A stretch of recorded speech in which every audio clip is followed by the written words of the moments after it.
फळ, ठाई विचार केवळ सन्मार्गाचा। संत म्हणजे कोण?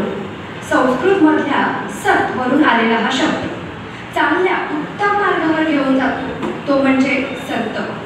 आपल्या देशाच्या समृद्ध आणि विविधतेने नटलेल्या परंपरांमध्ये आपल्याला लाभलेली संत परंपरा ही एक दैवी देणगीच म्हणायला हवी। आणि हो, संत हे फक्त भक्ती मार्गी नसतात, तर राष्ट्र कल्याणासाठी सुद्धा ते झटत असतात।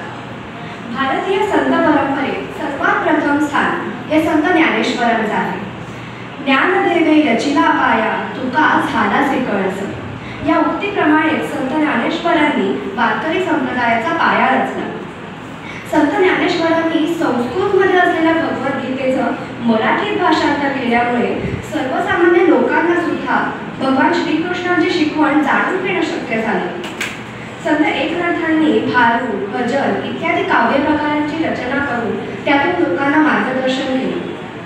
वृक्षवल्ली आम्हा सोयरे वनचरे, वृक्षवल्ली आम्हा सोयरे वनचरे। संत तुकाराम सांगतात की फक्त वृक्षच नाही, संपूर्ण निसर्ग आपला मित्र आहे आणि त्याचं संवर्धन आपण केलं पाहिजे।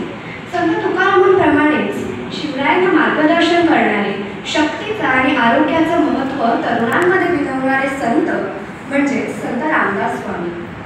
संत बहिणाबाईंच्या ओव्या आठवल्या की त्यांच्यासारख्या अनेक स्त्री संतांची, संत कान्होपात्रा, संत मीराबाई, संत मुक्ताई यांची आठवण आल्याशिवाय राहत नाही।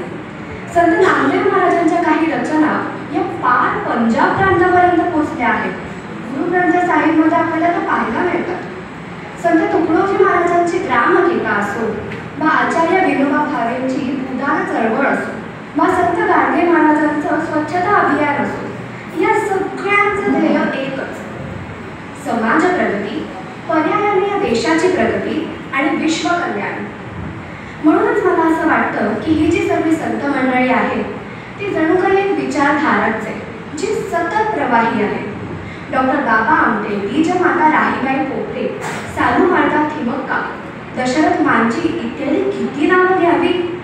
त्यांच्या सगळ्यांच्या समाजकार्यामुळे त्यांना सुद्धा आधुनिक संतच म्हणायला हवं, नाही का?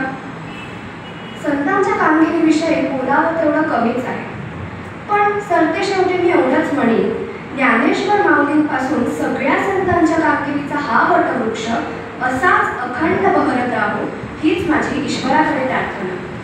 भार वाहिला वाहिला, काम केले निरंतर।